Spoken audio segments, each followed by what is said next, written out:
líder. Anda, vamos así. Va.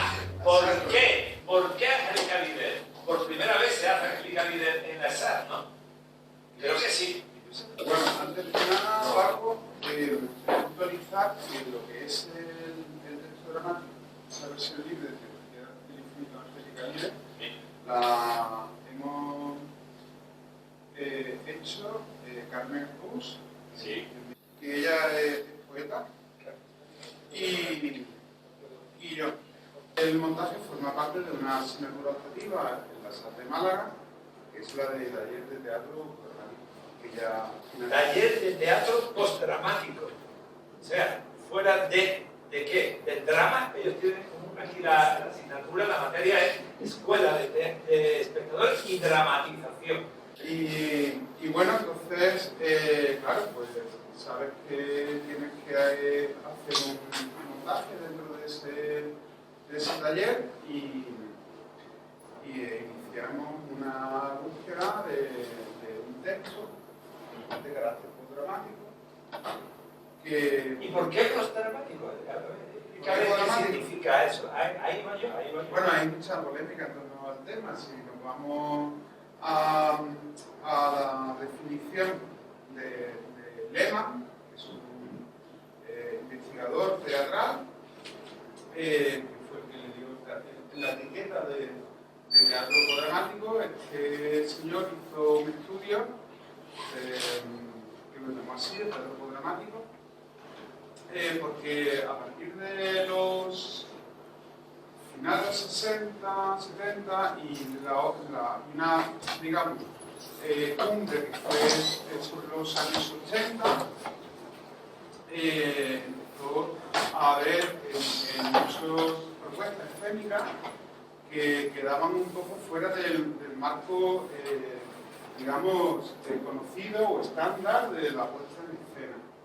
Entonces este hombre hizo un estudio sobre una puesta de espectáculo y estableció, digamos, una serie de ítems comunes que tenían todos esos espectáculos, evidentemente cada uno con sus propias características, ¿no? En base a esas correlaciones, estableció, por ejemplo, que los espectáculos de carácter dramático, el texto ya no es el elemento que determina la puesta en escena. Generalmente, el autor de una obra dramática, ya en el propio texto, va determinando el tipo de puesta en escena que conlleva ese texto, ya sea a través de las acotaciones o de la didascalia o como sea, ¿no? ¿Puedes decirme qué es la didascalia? ¿Sabéis qué son las didascalias? Bueno, las didascalias son todas aquellas indicaciones que están, digamos, implícitas en el diálogo de los personajes. ¿No? Si un personaje te coge el teléfono, eso no es didascalia, ¿no? Tiene que haber un teléfono, evidentemente. Bien. Mientras que una acotación es cuando va entre paréntesis, corchetes, cursiva, luego como el formato que sea, y el autor que dice Fermín coge el teléfono. Entonces se enamora.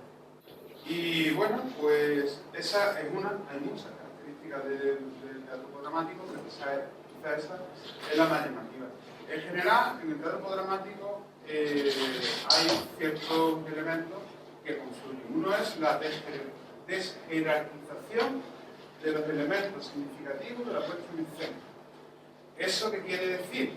Pues es un poco al contrario de la obra total de Wagner, ¿no? Donde todos los elementos tienen que confluir en una sola dirección. En una puesta de carácter dramático no tienen por qué confluir en una misma dirección. Así que puede ir, por ejemplo, la interpretación del actor por un lado y puede haber, pues, no sé, una proyección, una cosa gráfica, cualquier otro elemento de la puesta en escena que tenga su propia narrativa y no tienen por qué estar unidas esas narrativas. Que en el caso de Wagner, en el caso de Wagner, el espectáculo total se une buscando siempre las confluencias de todo lo que se presenta creativamente. Y en este caso lo que hace es, y lo ha dicho, desjerarquización de los contenidos creativos de la puesta en escena. Puede haber referentes diferentes y tú tienes que librar tu batalla como espectador para encontrarte con las líneas de desarrollo dramático. Lo post-dramático es esa ruptura. Pero cuando has dicho que tiene su propia narrativa, también quiere decir que van aparte del guión, o sea, que te cuentan otra historia, esos elementos. Sí, bueno, vamos a ver, porque eso es como la matriosca, ¿no? Ya empezamos a dedicar esta cocina y primero se va a utilizar un término con el que yo estoy de acuerdo, ¿no? Yo no lo llamaría el teatro dramático, sino lo postdramático. Lo post-dramático. Porque no, otra característica de lo postdramático, ¿vale? Es que no es un género en sí mismo, ¿vale? No es algo que está cerrado en una determinada forma, sino que digamos que hay muchas posibilidades de jugar con estos ítems que estoy comentando, ¿no? El texto ya no termina puesto en escena, hay una interpretación, puede haber una multiplicidad en la escena, pueden estar pasando diversas cosas a la vez, efectivamente la simultaneidad, y puede haber, todo esto siempre puede. Sí. Porque ya la puesta en escena tú eliges cómo combina y hasta qué grado hace una cosa u otra, ¿no? Puede haber ciertos elementos de azar. En el sentido, por ejemplo, un happening. Un happening es casi puro azar. El happening es el principio de la ruptura de los 60 de una de las partes más allá del teatro del absurdo, el teatro surrealista, de una estructura dramática, es la primera de las rupturas para descodificar la expresión y la manera de texto, de la voz, de la música, y además perturbar a los espectadores. No quedarte esperando aquí, vamos a una fiesta aquí, ¿no? Lo digo porque suenan cosas de cuáles son los distintos niveles de quienes saben y otros que desconocen, ¿vale? Disculpa que te... No, para nada. Entonces, no, yo he venido porque me habían hecho una pregunta y, sí, allí. ¿me voy a repetir para volver a enfocar? Sí, que si realmente esos elementos escenográficos que dices, como dices que llevan su propia narrativa, tienen que ver o no con el guión, con el mero hecho de la performance, de la actuación. O sea, se pueden ir por libre albedrío, porque entonces es cierto que el espectador pues es mucho más complejo, de comprensión. Sí. O sea, que como son diferentes líneas, tienes que estar un poquito... Vale. Y no hay una unión entre esos elementos. La clave de eso es un posicionamiento diferente de la puesta en escena, ¿no? Una dirección de teatro, digamos, moderna, ¿no? Conlleva que la visión del espectador debe estar dirigida por el espectador. Los focos de atención estaban ya determinados. Pero una puesta en escena dramática, el director lo que debe cuidar, y es todavía mucho más complejo que no porque caen flores, sino que es así. ¿Vale? Es que el director no determina la visión del espectador, sino lo que intenta componer es un paisaje donde cada espectador pueda transitar con la mirada y crear su propio recorrido. Os pongo un ejemplo que yo suelo poner en clase, que ya esto, y cuadro del bosque, ¿no? El cuadro del bosque famoso, el jardín de la delicia, ¿no? Este tríptico maravilloso, incluso hasta por detrás también tiene bien, vale, ¿por dónde empezamos a mirar el cuadro del bosque? Por donde quiera, y si te paras ya es zoom, ¿no? En una escena de cualquiera de ellos tiene una historia. Y vuelves a tirar para atrás, te fijas en otra y vuelves a otra historia. Pero hay algo que tú digas en el cuadro del Bosco en el que no haya armonía. Me parece que es totalmente armonioso. Totalmente. Equilibrado. Exactamente, en su multiplicidad. ¿Vale? Evidentemente hay un marco conceptual en ese cuadro. Trata una temática, y eso sí lo tiene el teatro dramático, o sea, tiene un marco conceptual. Por tanto, hay una dramática. Solo que esa dramaturgia lo que pretende es que la puesta en escena no esté cerrada. Y cada espectador termine de construir el espectáculo, aportando de su propia experiencia. Entonces el espectador puede intervenir en la puesta en escena de la obra que se está presentando. ¿Qué significa para ti intervenir? Es decir, que en un momento determinado se le invita a que suba al escenario y depende de... Yo estoy leyendo la obra abierta y según me estás contando viene a ser lo que es una obra abierta en la que el espectador va a hacer su propia interpretación sin seguir un guión que un músico, por ejemplo, tiene unas partituras y el que toca no se puede seguir de ahí porque hay que tocar eso. Sin embargo, si hay una composición así un poco más desordenada, el espectador puede empezar a interpretar esa pieza musical por delante, por arriba, por debajo. Entonces, pero tiene algo que ver con el teatro, ¿no? Desde el punto de vista artístico, porque estamos hablando de teatro y lo que yo estoy leyendo es filosofía y vale. Depende de cada propuesta. Si la propuesta conlleva, digamos, una interacción activa del espectador, que incluso pueda modificar el curso de los acontecimientos, pues puede ser, esa es la propuesta, ¿no? Tenemos más happening o performance o otro tipo de teatro que ahora mismo es un poco así. Sí, por ejemplo, alguna vez levanta la mano, que sé que algunos la habéis visto, por ejemplo, Fuera del Baus. Fuera del Baus. Fuera del Baus está todo medido, controlado, absolutamente. No se sale. Pero además estamos, es un neo-happening, un post-happening también, como lo post-dramático. Está todo controlado, la temática, la historia, la manera, pero está todo el mundo libre, o en los espectáculos Susozuz, o el primero de todo Action, que siempre recordaré que estuve ahí en el estreno de aquello por primera vez en Barcelona. Estar ahí dentro y de pronto te va a tocar, pero no te toca. Es que está al límite, siempre al límite. Entonces tú, el espectador, lo que hace es vivir, convivir con la escena. Y en el sentido ese de participar, no necesariamente, si no es un espectáculo de esas características tan radicales que todo genera. El que corre por allí, el que huye del otro por allí, el que está aquí, estimula el ser partícipe y a la vez tener ese límite de la experiencia de la escena, que es la experiencia misma de la vida aquí, porque ahora alguien se echa aquí a llorar porque estamos diciendo no sé qué, pues eso algo refleja en la convivencia de esta escena, ¿no? Entonces, un poquito... Sí, hay muchas propuestas de teatro relacional, de teatro ambientalista, el Living Theater...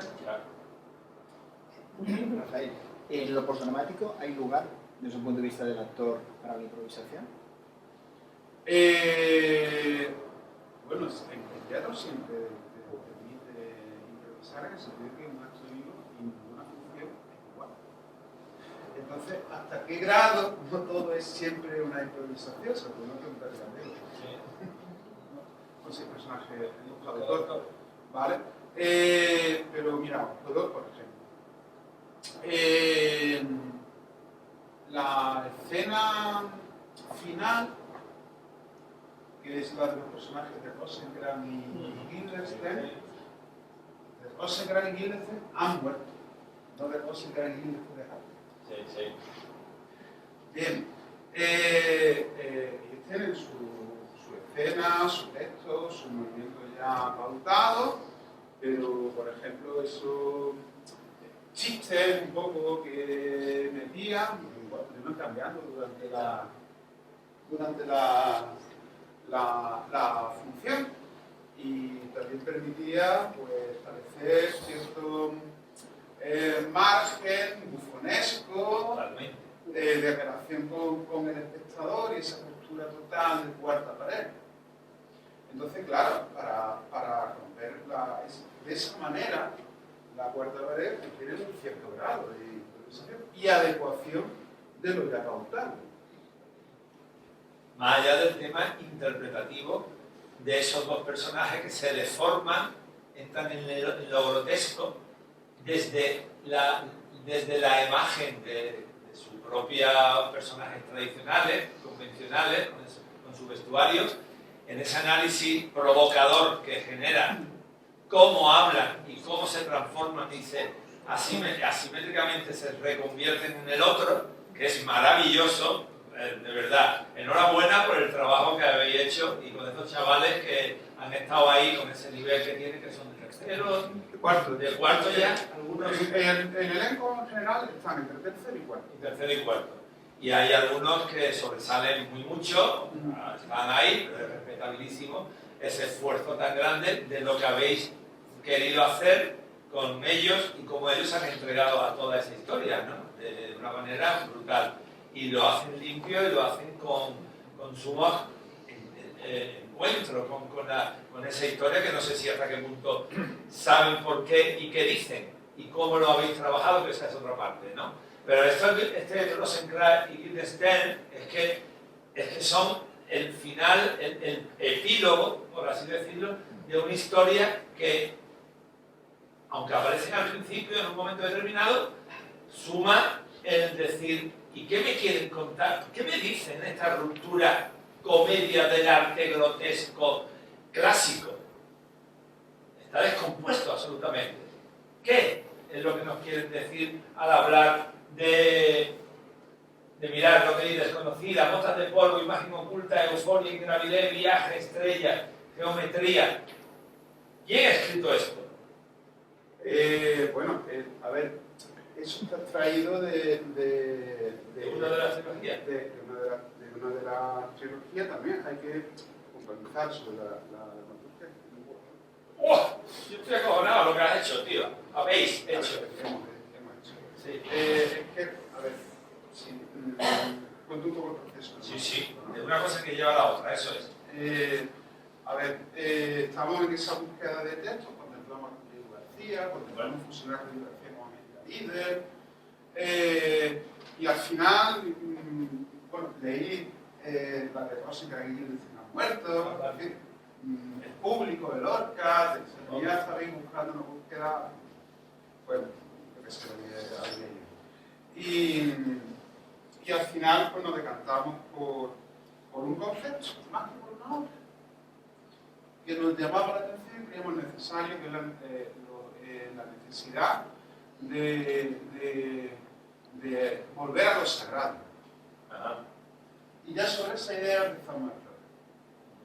Y con todo lo que ya llevábamos de bagaje de lectura y tal, pues vimos que Angélica Líder, en ciertas partes de su trilogía, ahonda en ese concepto.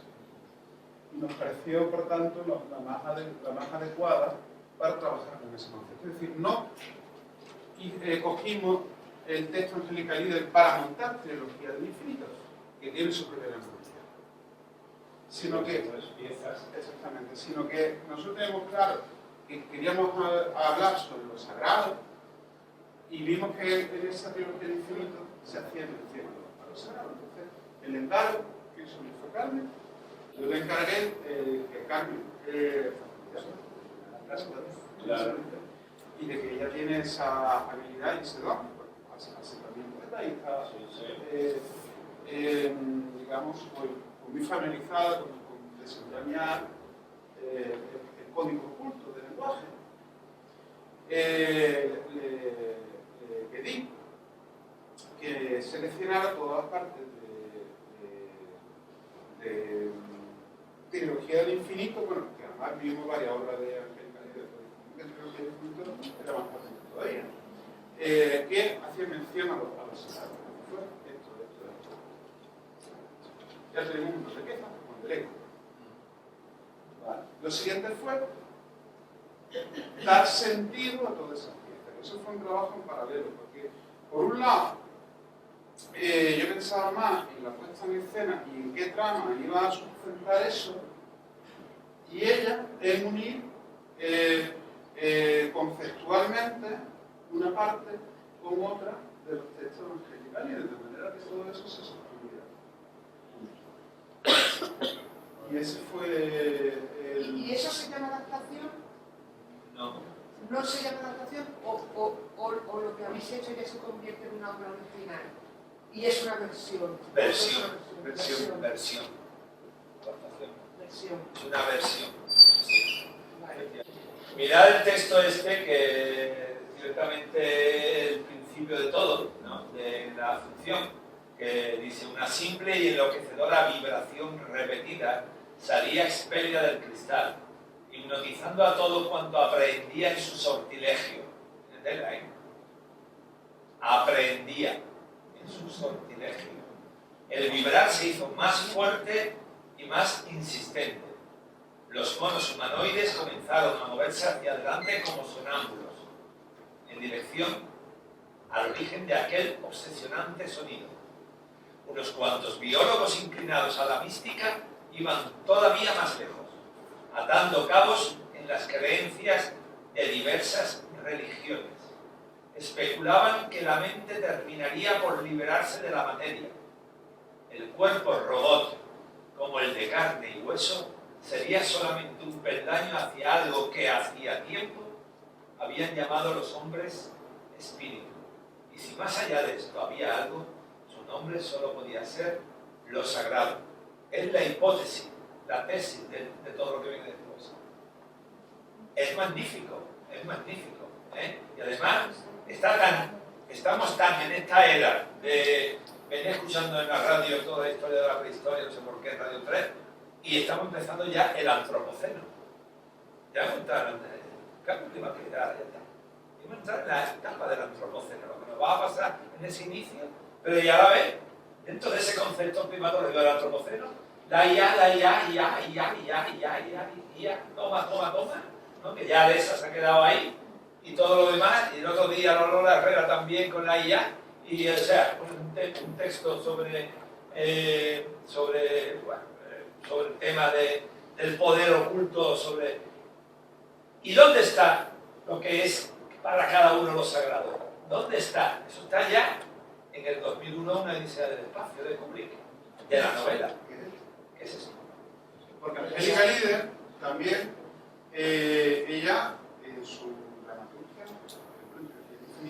tiene textos propios, pero también, lo mismo que coge textos de un filósofo que de poeta, que de la novela del 2001 de ella a su vez también tiene esa forma de trabajar, de ir cogiendo comportamientos y componer algo original, en el sentido de esa pieza, ¿no? Eso, hay un trabajo. Es un collage. Claro, de descontextualizar algo y volver a contextualizarlo en otro sitio. De forma que tengo sentido como collage, ¿no? Ese fue el proceso dramatúrgico. Además, como también había muy poco tiempo para hacer este montaje debido al horario de la asignatura, evidentemente tenía que ser un tiempo muy determinado, no podía estar eternamente con esto. Ya desde el propio texto puse muchas acotaciones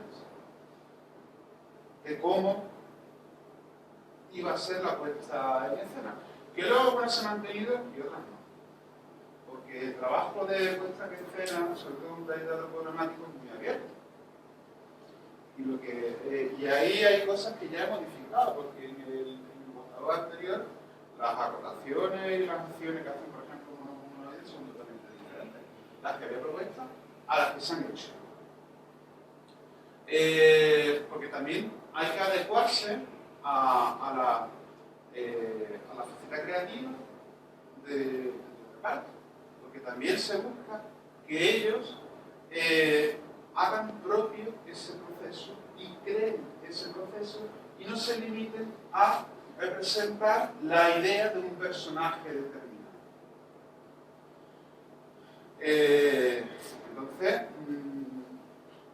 Niña Sangre, lo mismo con otro actor o actriz, totalmente diferente. Debe ser totalmente diferente. Incluso, vosotros, no sé si habéis visto una u otra...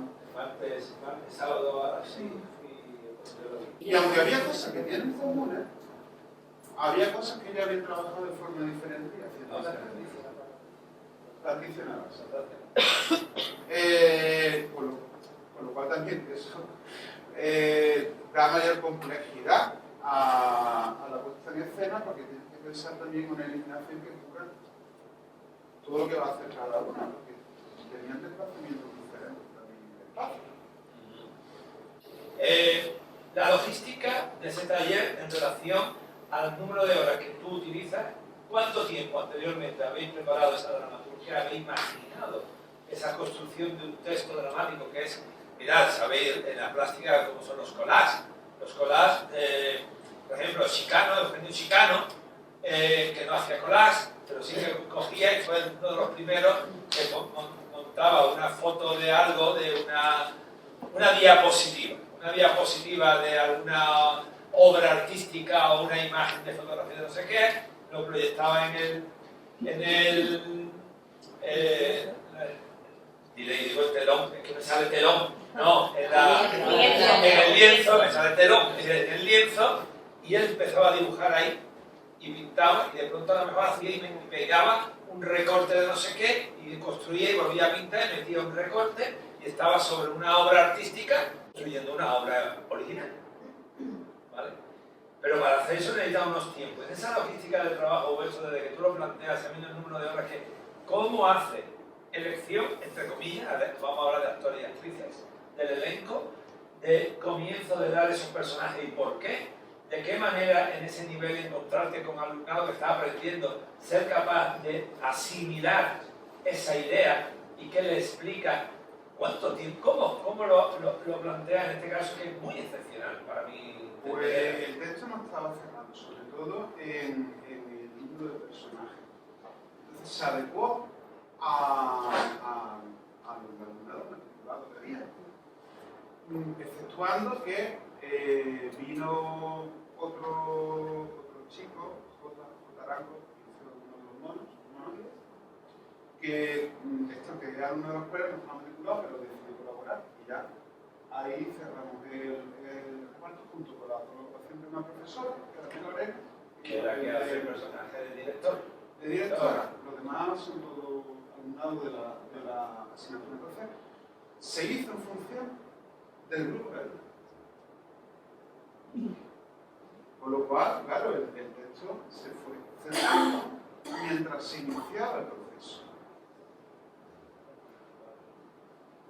Pero bueno, la primera sesión también servía para introducir al alumnado en el código dramático. Hacíamos ejercicios, dinámicas que tenían una orientación hacia cómo pensaba que se iba a utilizar en la puesta en escena. Por ejemplo, empezamos a trabajar, yo le llamo haikus. Sí, ese término viene de... Si tú has terminado usando eso en tu obra, sabéis que Edith Haller, ¿cómo es su nombre artístico? Edith Haller, la directora, autora de Crossing Over, del Factoría de Segaray, es alumna suya. Y ha hecho su primer montaje profesional, que es el que vimos y con el que tuvimos el encuentro y todo lo demás. Y ella expresa que utiliza también... Bueno, yo voy a citar la procedencia, que yo la conozco. Eso fue un taller de la compañía Los Corderos, que estaba colgado en un portal de YouTube, de un organismo de la Generalitat de Cultura. Está muy bien ese portal, hay mucho material. Hay material de danza, de teatro, son como... ¿La teatroteca? No. Luego te lo digo en concreto. Vale. Está muy bien. Como lo que se hace, por ejemplo, en cañería, en diputación, esos talleres y tal, sí, pero a la vez. Y además está todo documentado en vídeo. Con lo cual, claro, para mí también, a la hora de ver cosas, de ampliar mi recurso, me viene maravillosamente bien. Entonces, yo hacía un de la los corderos. Los corderos fueron una compañía potente. Sí. Que empleaban el término Haiku, ¿no? Entonces, digamos que yo, bueno, por ese ejercicio me lo he ido llevando a mi terreno un poco, adaptando, porque cada cual no tiene la receta, pero luego ya tú vas, ¿no?, jugando con ella. ¿Y qué es el término Haiku? ¿Cómo se emplea? Pues primero se les pide a los participantes que piensen en un Haiku. No sé si alguien tiene la idea de explicar en nuestra clase. Sí, sí. Son poemas cortos. Son poemas.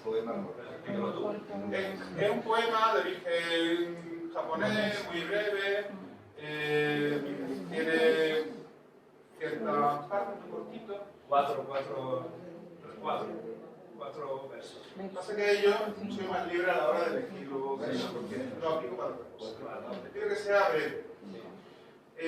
También algo parecido a lo que pedía Pina Bausch con la palabra movimiento, la frase movimiento, es que lo he inventado. Está todo ya incluido, está introducido, ¿eh? Vamos a sacar el acorio de las 4 estaciones, ¿eh? Aquí, ¿eh? Claro. Fijar en físico, ahí, el movimiento. Estamos ahí iniciándose. Te digo que el haiku no tiene que tener una figura visual, o sea, que no tiene que ser como un dibujo, formar la poesía. No, eso es en caligrama. Pero ¿No está relacionado con el caligrama?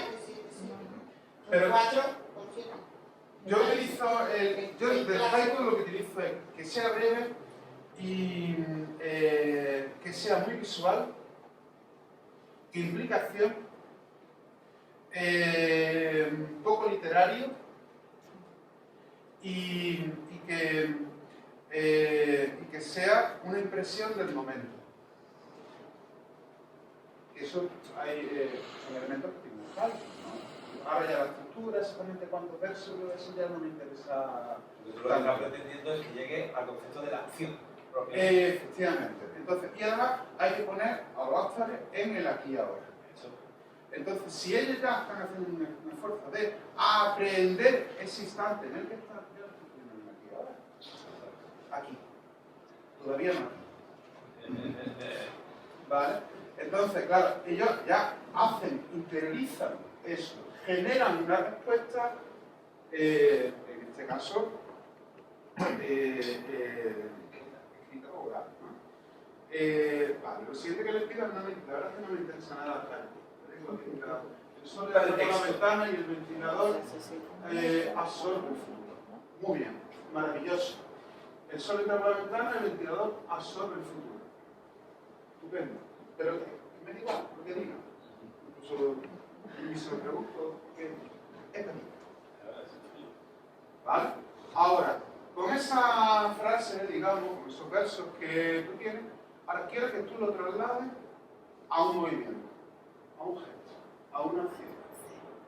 Y explora, no te quedes solo en una, explora. El sol entra por la ventana, el ventilador sobre el futuro, el sol entra por la ventana, el ventilador sobre el futuro.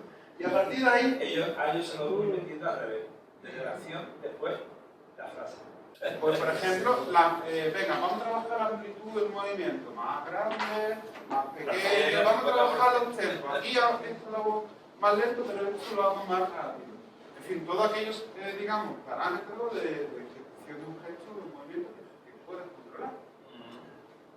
Luego, además, también cuando ya van generando una pequeña partitura, por ejemplo, ya la tienen más o menos asimilada, porque además las van asimilando, como lo van creando ellos, que no es algo que tú dices, venga, haz esto al otro y el otro. Entonces eso viene de fuera adentro, sabe, y es repetición, pero no generado.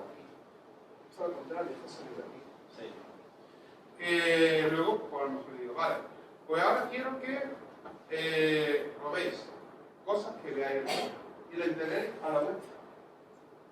Ese movimiento, lo voy a meter y lo tengo que meter en la misma.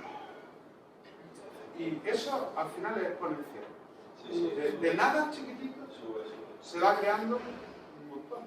Y eso es lo que estamos haciendo al principio, el elenco, encima de la estructura. Estamos haciendo cada una su haiku. Luego le añadimos el texto de la obra y ahora tenían que, dentro de su haiku, darle cabida a ese texto. Y luego, cuando salían debajo de las telas, estaban haciendo el mismo haiku, Y por eso le proyectan las letras. pero Las letras que... las Era letras precioso. pero Esa le hace la más bonita. Pero lo estaban haciendo, yo le digo, y ahora vamos a hacer un poco eso. Lo estaban haciendo en un tempo muy lento, que empleamos tempos hiperlentos en varios momentos. También el chico o chica anonadada, cuando se quedaba mirando el texto, no dejaba de desplazar la página. Mientras estaba todos los monos la primera vez que se y metida en esto. Es súper complicado. Además, le quitan el libreto y sigue como si fuera el libreto. Pero además tiene que estar pendiente de lo que está pasando fuera. Bueno, lo de la proyección es porque el chico o chica anonadada empieza diciendo si alguien pudiera leer dentro de mí. Entonces, y además la letanía, porque se aplica cogí uno de esos fragmentos, porque lo que está diciendo es que el proyecto ya está ahí, el proyecto es el personaje, ya está, ya ha llegado a los sagrados, pero necesita que otro lo vea. ¿Quién tiene que verlo? Pregunto. El espectador. Claro, evidentemente. Y entonces la idea era de que ya, de alguna manera, había interiorizado el personaje, había interiorizado el texto, y por eso el texto estaba sobre ese personaje, estaba dentro de Hacer él. visible lo invisible. Efectivamente, hacer lo invisible. eso es. Bueno, Rafael, esto es, él es vocal de la Comisión de Dramaturgia y miembro de la Academia de Arte Escénica de España. Ya se me encarga. Que es también, bueno, ella es la secretaria de la Asociación Romero Esteo, él es el tesorero de la Asociación Romero Esteo, yo soy vicepresidente de la Asociación Romero Esteo, y ahí seguimos. Parece que el mundo lo llevamos 10 personas, pero bueno, ahí estamos sudando la gota gorda para muchas cosas en las que hay que dejar el tiempo, si no, ¿para qué estamos aquí? Y por otro lado, bueno, pues máster en creación audiovisual y arte escénica de la Universidad de Málaga. Hizo el curso de doctorado en innovación e investigación educativa para tirar para adelante de poder dar clase, lo que se llamaba el CAP, ¿no? Anteriormente. Y también inició su andadura dentro del mundo antes del teatro, ¿no? Como técnico en actividades socioculturales. Y luego él tiene su línea de trabajo tan polivalente, que es autor dramático, y por supuesto ha tenido su compañía de teatro, que ahora yo no me acuerdo tu nombre de la compañía, ¿cómo era? Al teatro. Tal Teatro, eso, Tal Teatro. Y fui miembro fundador de Subterráneo. Y Subterráneo, que es más histórico todavía en Málaga, la compañía Subterráneo, con la compañía de teatro como independiente, ¿no? El teatro contemporáneo en su línea de trabajo, y dentro de sus autorías y de sus piezas dramáticas, lo que ha hecho, siempre lo ha hecho buscando el hacerlo, el que se ponga en escena, que es lo que quiere cualquier autor, y sobre todo él, que ha hecho también trabajo en audiovisuales, Fando y Lis, porque siempre en el teatro de independiente y de compañías que se inician, esa es una de las obras emblemáticas, ¿no? Junto con otras de Fernando Arrabal o de autores que han sido los rompedores y los que no hemos mamado de una generación, tú eres más joven, ¿no? Naturalmente, pero que siguen, aquí está donde está el teatro, y guionista, ha hecho pues series, o sea, que estuviste como profesor antes, primero en las escuelas principales de arte escénica de Rincón y de Antequera, en fin, y ahí está lo de la Asociación de Amigos del Teatro, que se han tenido ahora de Romero Esteo, y muchas cosas más. Luego sus dos obras, aquí lo tengo yo, sus dos obras, la de Poesía, que fue después de esta, de Trágica Farsa del Discreto Enamorado, porque él fue de los finalistas del premio Romero Esteo de teatro, con esta obra, que te pregunté ayer una historia que no me entero yo. Esto es una introducción a su obra dramática, nos lo pidieron para la edición, se me dio el libro el otro día, que yo todavía no lo tenía físicamente, de la edición de esta obra, pero esa pertenece al Centro de Documentación Teatral y no a los Romero Esteros. ¿Dónde está esa introducción que me pegue un curro que no vea contigo? En la revista El Toro Celeste. No sé si está en El Toro Celeste. Está en El Toro Celeste. Una obra que es magnífica, pero eso no sé si lo vas a hacer tú en la Escuela de Arte Dramático alguna vez, porque debería.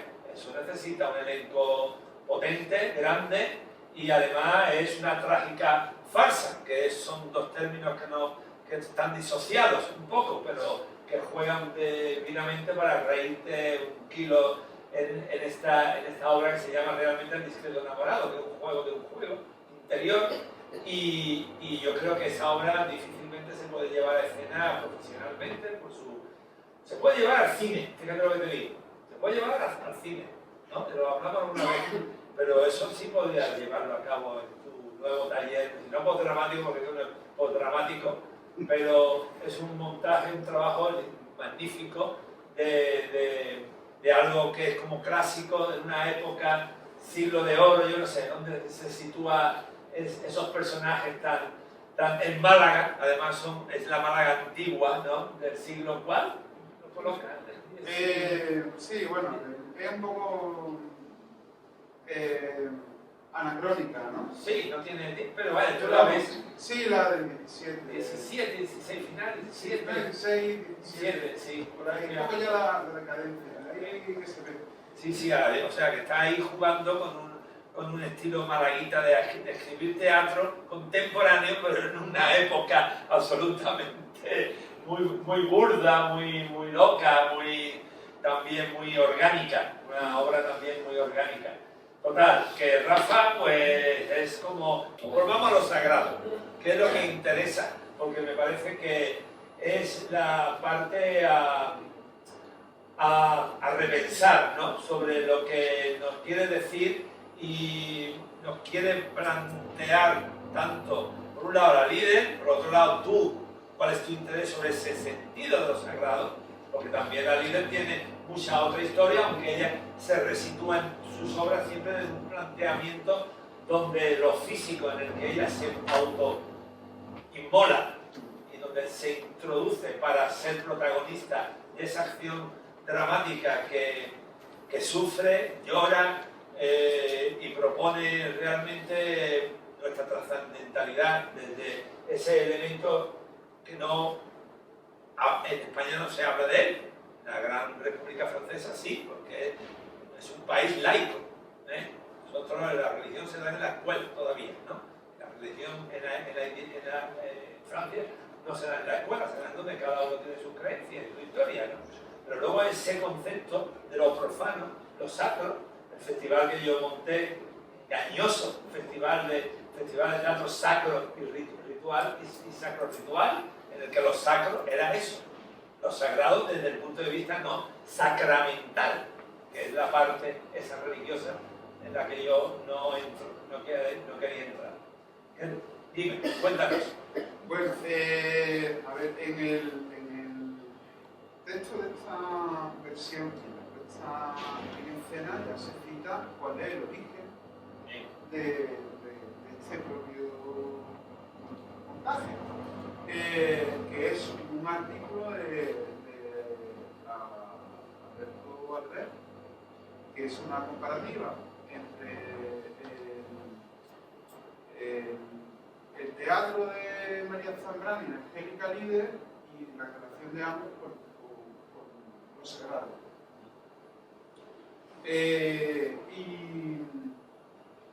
Y entonces Alberto Albert plantea, digamos, dos ideas, ¿no? La que sostiene María Zambrano y la que sostiene Angélica. María Zambrano, por una parte, cree en lo sagrado, en la necesidad de lo sagrado, en buscar lo sagrado, y además es creyente, es decir, tiene fe.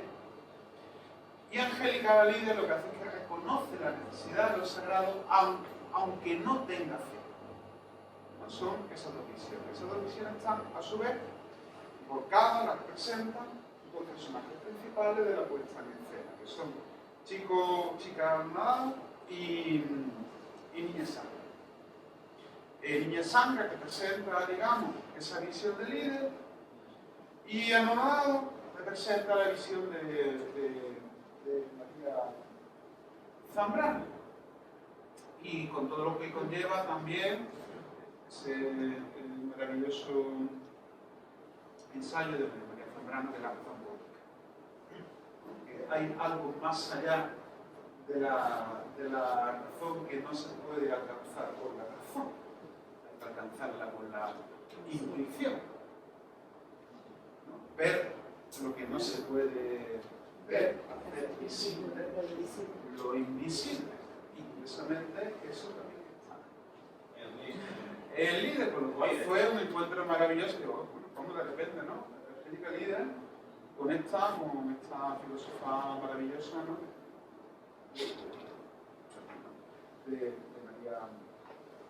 de María Zambrano. Eso también conlleva, pues mira, ¿no? Pues, ¿no? Estamos en una época, ¿no? Tan materialista, extremadamente materialista, ¿no? Que no vemos, ¿no? La necesidad o de tener eso, de disfrutar de lo sagrado, que lo sagrado puede ser lo que sea para cada cual.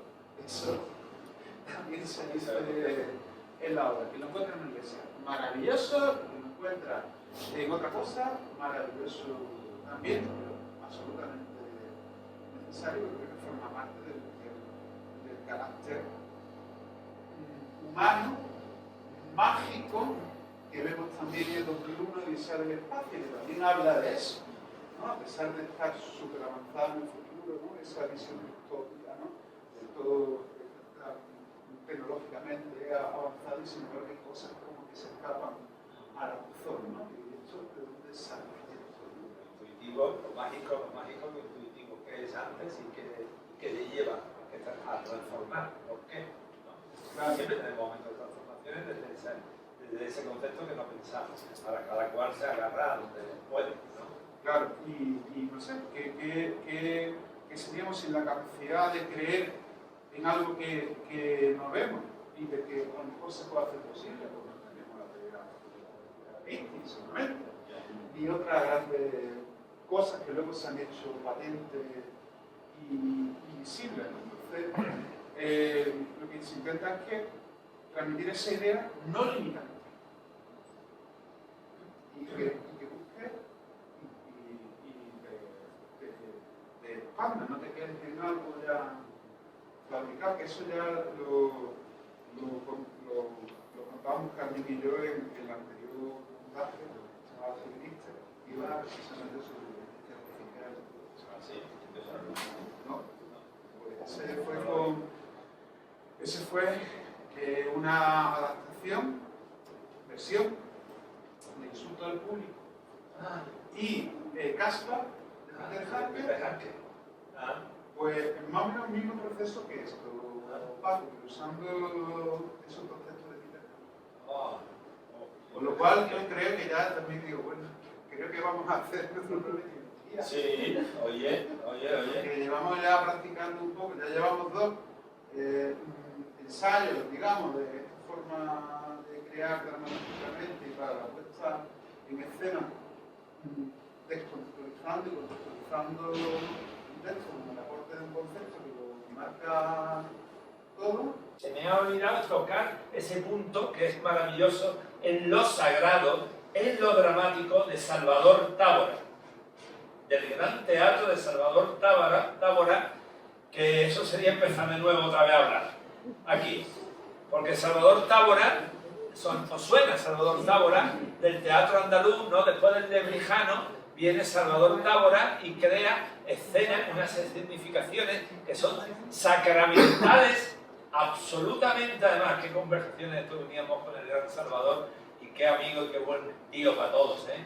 Flamenco, rescate del flamenco, rescate del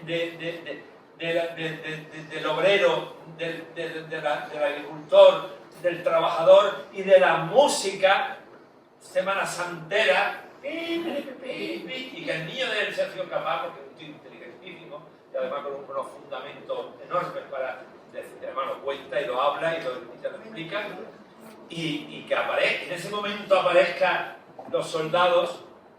Es que claro, la música es la clave a partir de ahí. Claro. la puesta en escena da pie para que cada cual dé su interpretación. Pero, claro, nosotros, Carmen y yo, y la puesta en escena, ¿vale? Tenemos que tener un sentido dramatúrgico, evidentemente, no vamos a trabajar en vacío, no va a ser totalmente aleatorio, un sentido, ¿vale? Lo que representan los monos humanoides, personajes monos humanoides que iban caracterizados como verdugos, como soldados, como verdugos, ¿vale? Representan las fuerzas primarias del ser humano. Como el personaje de Anonadado está bloqueado, que se ha visto anteriormente en la otra escena, así un poco más de corte psicologista, realista, que yo intenté que no fuera todo eso, por eso tiene ese desplazamiento no habitual por la plataforma, con esa eliminación. Claro, está en ese bloqueo de no entrar en el proceso, de no creer, de no tener esa fe, que es la que tiene que tener un actor. Claro. Esa intuición y ese salto en el vacío. Porque como se dice en el texto, la equivocación no es el error, es lo desconocido. Tienes que arriesgarte, tienes que hacer ese salto de fe en la interpretación, si no, no te creo. Eso no ha sido radicado, pero es así. ¿Vale? Entonces, claro, representan esas fuerzas. Por tanto, que esa escena se llama arrebatamiento, que tiene su porqué, lo arrebatan, se lo llevan para que pueda entrar en lo sagrado. Entonces, son los conflictos que él tiene, si se lo podéis ver así. ¿Que sucede en la cabeza de él? Pues está sucediendo en la cabeza. ¿Vale?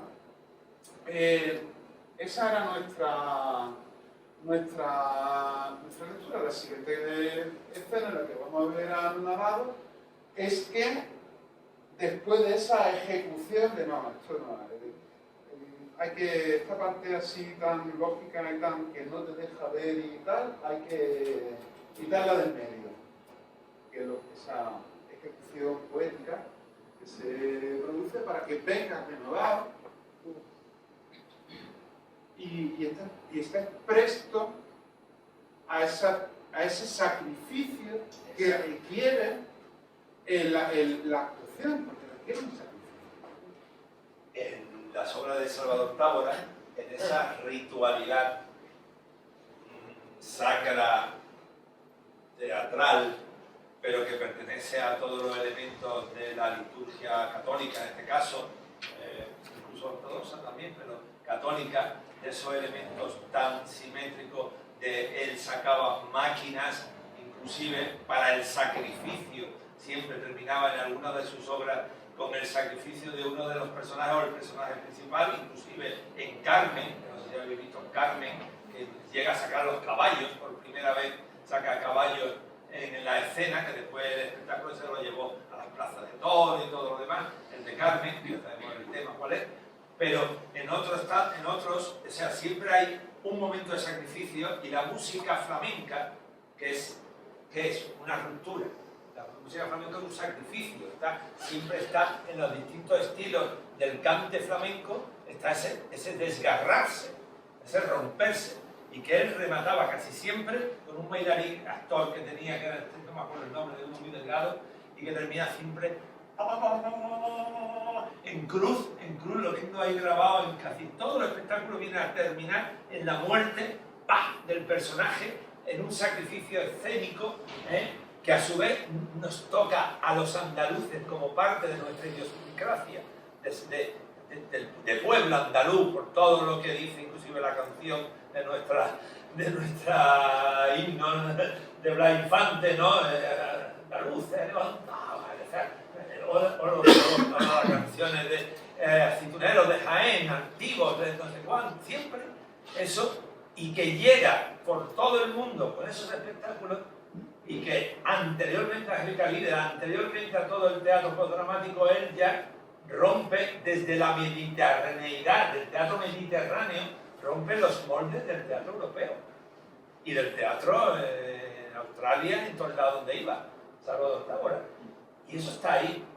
Sí, de hecho Eso están ahí. Y son cosas que ahora estoy diciendo, digo, claro, ya sé de dónde viene esto. Claro, yo también estoy en ese proceso creativo, también voy a la intuición. Yo no tengo todo terminado, mucho menos. O sea que sí, pero yo tengo que estar presto a ver qué surge y qué se puede aprovechar. Vamos a seguir por aquí. Mira, por ejemplo, cuando están los monos humanoides tirando de las cuerdas, pues eso perfectamente. Se me ha venido la imagen, la idea de que Gio, de ese mismo tono, cuando está tirando, efectivamente. Yo estaba diciendo el texto con ese esfuerzo. Rompiendo, efectivamente. Digo, mira, luego tengo más clara, evidentemente referencias, ¿no? Por Wilson, he planteado también, he intentado llevar los conceptos de Peter Brook, de lo sagrado y lo tosco. También. Esa escena final con Rosencrantz y Guildenstern. Sé que también eso, pues, por otro lado, Trotsky, ¿no? Lo llama la apoteosis de la tragedia, la burla o algo así, ¿no? Que es como que llegas a un momento así muy alto, muy cumbre, muy sagrado, la burla, y luego lo desacralizas. Exactamente. ¿No? O sea, al fin y al cabo, claro, yo, otra de las asignaturas que imparto es de dirección escénica, que es teoría, que es pues, todo el teatro dramático. Repasándolo bien. En adelante bien repasar, claro. Quieras que no, pues eso al final te influye. Porque a veces no racionalizamos las cosas ni nada. Claro. Yo no vi a Borán ni esas montas, pero cuando salí de pronto dije, Dios mío, eso está unido totalmente. Y tú ni siquiera tampoco lo había pensado, pero verdad que sí, está todo ahí. Y eso lo venimos haciendo ya desde los años 70. Bueno, haciéndolo no por ti, sino por lo que luego resulta que no se ha hecho y que si tú ese espectáculo lo metes en escena ahora mismo, lamentablemente ya no se puede reproducir ese trabajo porque no hay tampoco un estilo propio, o sea, un estilo que en el tiempo otras compañías lo representen. Tristemente, eso hay que verlo grabado y nada más, ¿no? Es tan de autoría, es un teatro tan de autoría y tan fundamental en el grupo, el concepto de grupo de teatro, que no se puede a veces modificar en una copia, ¿no? Como otros tantos teatros, ¿no? Como el propio Peter Brook, tú puedes generar pensamientos, conceptos que desarrollan esas formas en otros grupos y hasta aquí tenemos que llegar. Hay una frase al final de la obra, quiero que una afirmación, no sé si lo entendí bien. Lo sagrado está detrás del telón.